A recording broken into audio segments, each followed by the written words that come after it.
When ancient cities burned and their walls crumbled, the war did not end with surrender. For the women left behind, that was only the beginning. Their battles were fought not with swords, but with their own bodies, turned into living symbols of a city's humiliation. They were not casualties of war. They were the trophies. Every lash, every scream, every tear was part of a calculated ritual meant to erase who they once were. What followed was not chaos. It was theater, crafted by men who believed that victory meant rewriting the identity of the conquered. And before we continue, if you can stomach hearing what they did next, you owe it to history to like and subscribe. Those who can't, go to the comments and explain why you'd rather stay silent when truth itself is screaming from the past. You won't find this story in heroic epics or carved on marble walls. This is the part of history buried beneath triumph, the story of deliberate humiliation, where the punishments were not for soldiers, but for their mothers, wives, and daughters. They were torn from their homes, beaten, and paraded through the streets as living proof of defeat. For the victors, their suffering was the sweetest reward, a public exhibition designed to destroy spirit as much as flesh. It wasn't imprisonment they feared most. It was exposure, a punishment that lingered in every whisper, every glance, every memory that refused to fade. But what happens when cruelty hides behind something ordinary? When the weapon is not a blade, but a vegetable from the marketplace? The radish, the figure, harmless in the hand, monstrous in intent. The ritual began with objects so common that their use turned stomachs. A hard, ridged radish, a dried, shriveled figure. It wasn't designed to kill, but to mock, to transform pain into performance.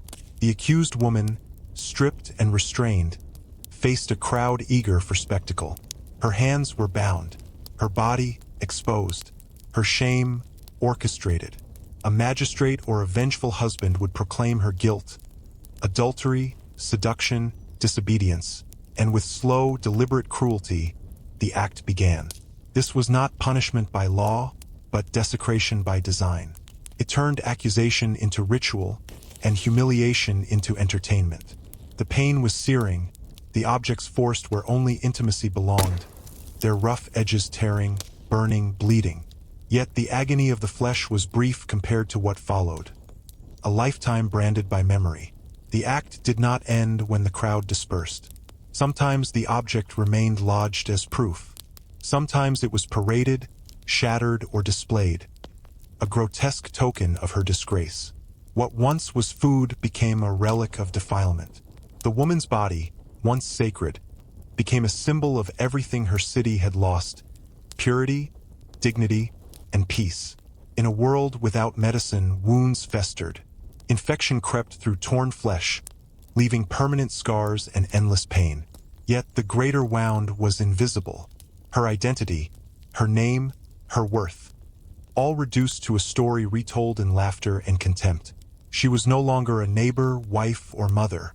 She was an example, a lesson in obedience carved into the memory of a society that worshipped reputation above compassion. In Athens, status was everything. To lose dignity was to lose life itself. This was the true sentence, not death, but erasure. The punishment lingered in every gaze, every silence. It wasn't justice. It was social annihilation. But that was only one form of cruelty. The most public, the most soul-destroying of all, was known as bedizo. It didn't take place in a cell or dungeon, but in the roaring center of the Athenian Agora, the marketplace of ideas, trade, and gossip. To be dragged here was to be stripped of humanity. The condemned woman was bound to a post, sometimes naked, sometimes barely covered by rags. Under the merciless Mediterranean sun, she stood as a warning.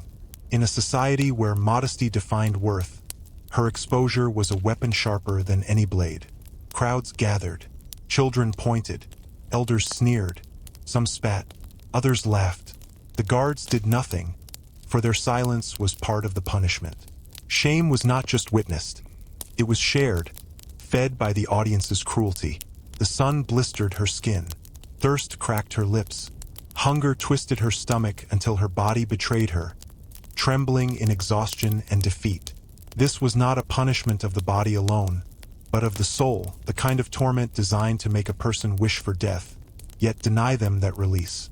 And as the crowd dispersed, satisfied by her degradation, her image lingered, a warning etched into the conscience of a city that prided itself on wisdom, yet thrived on cruelty. History remembers kings, philosophers, and victors, but beneath their monuments lie the bones of the forgotten, women whose only crime was to be reminders of defeat. Their stories survive not in marble or ink, but in whispers. And if you're still watching, you now carry part of that truth. So before you scroll away, ask yourself, if this truth unsettled you, if it forced you to feel something, then silence is not an option. Like, subscribe, remember, because forgetting them is how history repeats itself. Dust from the marketplace clung to her sweat, coating her in a final grim layer of filth. Flies gathered, crawling across her wounds, her eyes, her lips, drawn to the stench of suffering. The longer she remained bound, the more the scene decayed into horror. What had once been a respected woman, perhaps the wife of a citizen or merchant, now stood as a grotesque warning to all who passed. This is what happens when you dishonor your city, your husband, or your gods.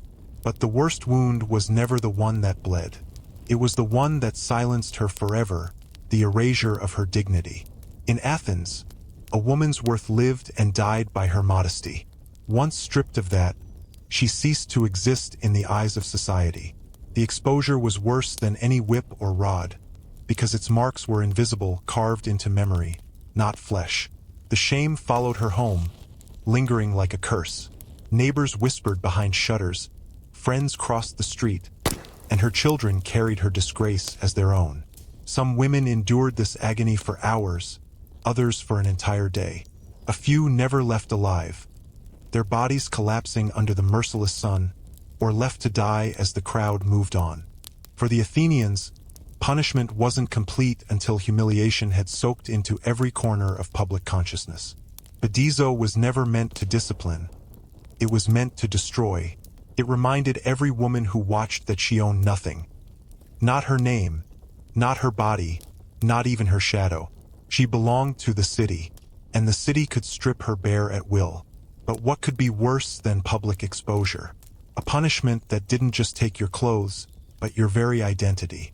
In ancient Greece, a woman's hair wasn't just beauty. It was identity.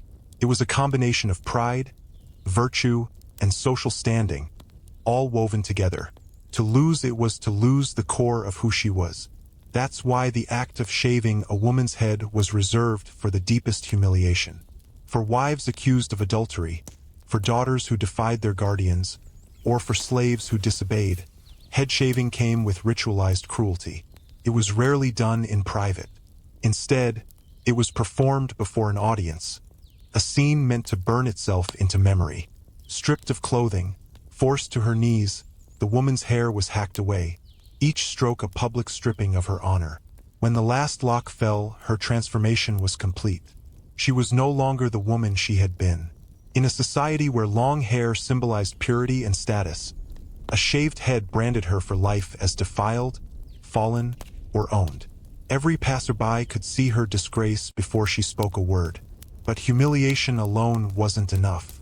Beatings followed, strikes from rods, belts, and fists. The body absorbed the pain, but the head carried the story. For slaves, this was common. Their masters shaved their heads to mark ownership, to remind them that freedom was a word they'd never earn. The cruelty lay not only in the act, but in its aftermath. Hair grows slowly, unevenly. Months could pass, even years, before it returned, if it ever did. During that time, she couldn't escape her reflection.